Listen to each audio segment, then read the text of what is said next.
Уважаемый Николай Владимирович,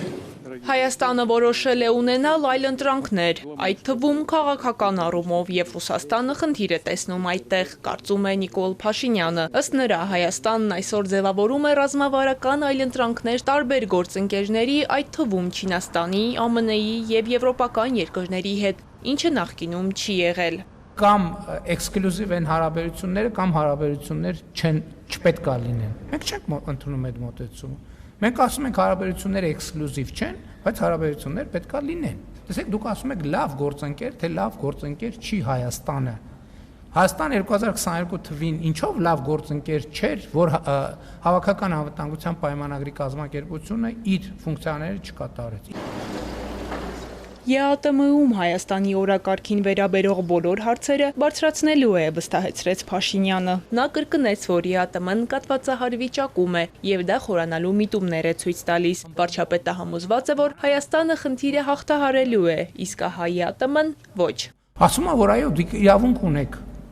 ունենալ այլ ընտրանքներ, բայց այսօր որոշեք, թե որ այլ ընտրանքն եք ընտրում։ Ես ասում եմ, այն այլընտրանքը դեռ ձևավորված չի, սկսվել է այլընտրանքը ձևավորելու process-ը, կձևավորվի այլընտրանքը, հիմա ազնիվ չի լինի, որ մենք մեր ժողովրդի առաջ հարց դնենք, դուք չձևավորված այլընտրանքը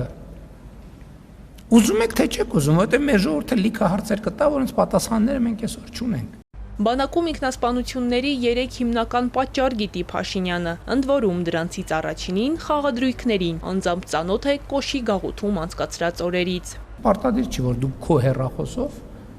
բան անես, խաղադրույք կատարես, կան բաներ, ստվերային դիլերներ, որոնք հեռախոսով խոսքի վրա խաղադրույքներ կատարում են, հետո բան են անում։ Այսինքն նույնիսկ եթե հեռախոս չլինի, խաղադրույքը հետո, եթե հաղթել ես, քո հաղթածը տալիս են, բայց եթե պարտվել ես,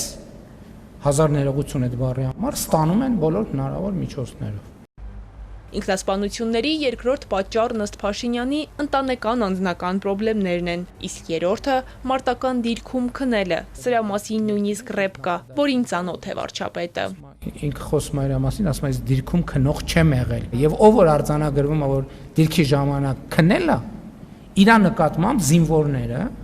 դա քրեական ենթամշակութ է, այս դեպքում անվտանգային ինչ որ գեր ճնշում է, արհամարանքի եւ մեկուսացման են ենթարկում եւ դիրքից իջնելուց հետո տեղի է ունենում որոշակի բան